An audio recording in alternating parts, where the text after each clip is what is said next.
seperti apa melihat industri syariah di sepanjang tahun 2025 ini ya? Karena kalau kita lihat dari total aset industri perbankan syariah tercatat ini market share-nya mencapai 7,44% begitu berdasarkan data dari OJK, kemudian juga total aset sebesar 979 triliun rupiah begitu di akhir Agustus 2025. Seperti apa overall evaluasi dan juga tren untuk industri syariah? Ya, kalau kita melihat tadi angka market share yang 7,44% ini, mungkin kita mesti melihat secara tren selama 5 tahun terakhir. Jadi dari tahun 2020 sampai 2024 itu, pertumbuhan market share itu selalu naik, memang secara konsisten namun agak pelan. Tapi dengan 2020 seingat saya catatannya adalah 6,25%, market share-nya naik ke 6,5%, kemudian sampai sekarang di 7,44%. Nah, ini artinya pertumbuhan perbankan syariah itu jauh lebih cepat dibandingkan pertumbuhan perbankan konvensional. Sehingga kalau secara industri perbankannya naik, tapi karena market share bisa bertumbuh itu berarti dia lebih cepat.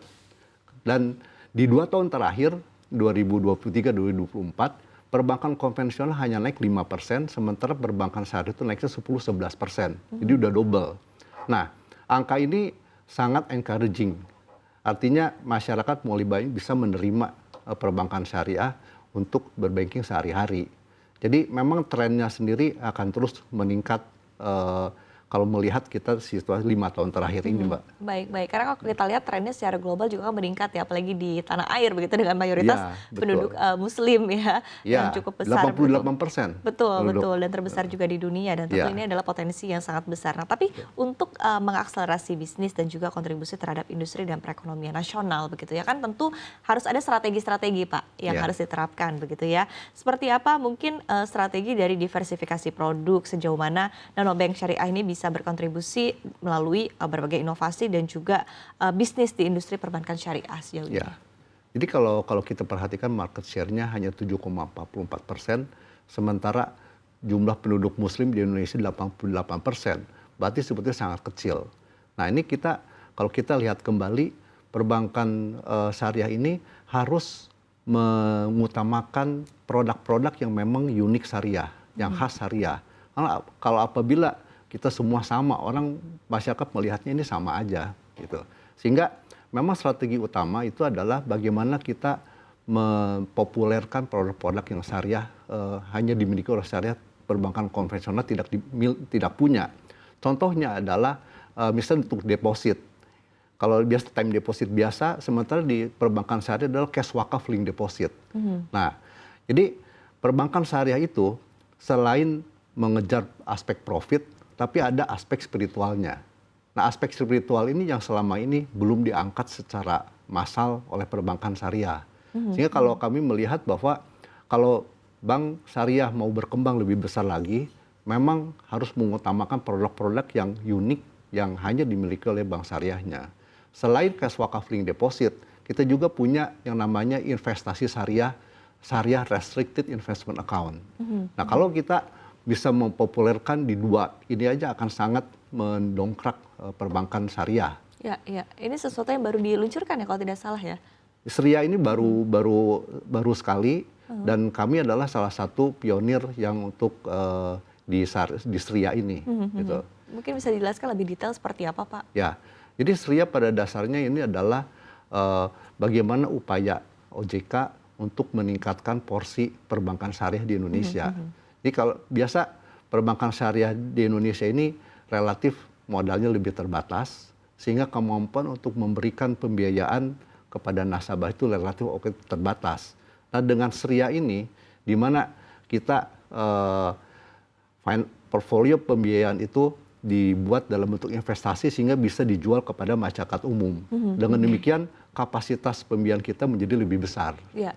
Nah ini yang akan didorong oleh OJK dan termasuk kami memulai untuk meluncurkan Syariah ini beberapa waktu yang lalu. Oke, Ya. baik. Nah, kemudian tadi balik lagi ya, tadi dalam upaya strategi untuk mengembangkan bisnis, begitu ya, dengan produk-produk yang baru, begitu. Kemudian juga dengan pendekatan di era digitalisasi ya saat ini kan betul. pasti ketika kita melihat begitu ya upaya channel-channel untuk kita mengembangkan ataupun juga memperkenalkan produk kepada masyarakat ini kan melalui sesuatu yang sifatnya digital saat ini sudah semakin masif begitu. Nah, seperti apa akhirnya kombinasi yang dilakukan oleh Bank Danamon Syariah ini sendiri ya supaya akhirnya bisa mengkombinasikan antara digitalisasi yang semakin masif dan juga kebutuhan akan perbankan syariah begitu ke Ya, depannya. jadi tadi kita sudah sampaikan bahwa kita harus fokus kepada produk-produk yang unik atau khas syariah yang tidak dimiliki oleh konvensional perbankan. Nah, kembali consumer behavior itu berubah, bahwa semuanya sudah bergerak ke arah digital. Otomatis perbankan syariah harus membuka akses digital ini supaya masyarakat lebih mudah untuk mengakses produk-produk perbankan syariah tersebut. Karena apabila masih menggunakan cara yang lama, jadi harus ke kantor cabang dan lain sebagainya, pasti akan terbatas. Dan investasi bank untuk membuka kantor cabang juga sangat berat. Nah, dari sisi digital ini, tentu saja semua produk-produk yang tadi saya sebutkan itu harus didigitalisasi juga. Ya. Sehingga dengan demikian aksesnya sangat mudah. Nah, ini kami dari awal memang melihat bahwa perbankan syariah ini harus berubah. Ya, Yang ya. tadinya kalau kita lihat tampilan kantor dan lain sebagainya kan agak ketinggalan ya. Nah, ini kita harus robah semuanya. Jadi Nah, kami lebih segar begitu ya. lebih segar, lebih warnanya mungkin jangan yang selalu yang biasa-biasa saja Iya, ya iya. kan, hijau yang tua kayak begitu. Nah, kemudian dengan tampilan yang berubah seperti itu, kita juga harus mengusung konsepnya itu adalah high tech tapi high touch. Oke, Ya, baik. itu. Jadi jangan hanya semata-mata itu hanya digital, tapi juga harus ada personal touch-nya. Karena hubungan perbankan itu semua adalah hubungan Oke, personal. personal touch-nya seperti apa begitu? Apakah karena Ya. misalnya ini perbankan syariah begitu kan biasa produk-produknya itu dekat ya dengan kebutuhan Ya. muslim begitu seperti misalnya berkaitan dengan layanan umroh, haji, Betul. kemudian juga wakaf begitu. Nah, Betul. seperti apa sebetulnya personal touch ini bisa disesuaikan begitu dengan kebutuhan dari nasabah? Ya, jadi yang pertama memang aksesnya secara digital di sisi mobile banking kami disediakan untuk mendaftar haji. Itu otomatis secara online. Kemudian wakaf melalui uang itu kita digitalkan. Jadi kita menggandeng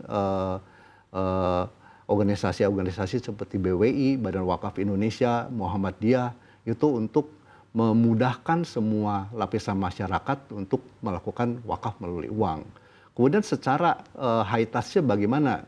Nah, memang kami masih ada kantor-kantor cabang, di mana kantor cabang itu kita rubah peruntukannya bukan hanya semata-mata untuk bertransaksi perbankan, tapi menjadi community hub. Community hub ini adalah tempat komunitas untuk berinteraksi, jadi kita sediakan.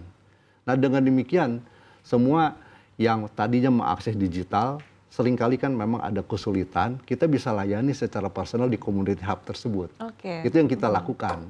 Baik. Ini makanya disebut high tech dan high touch.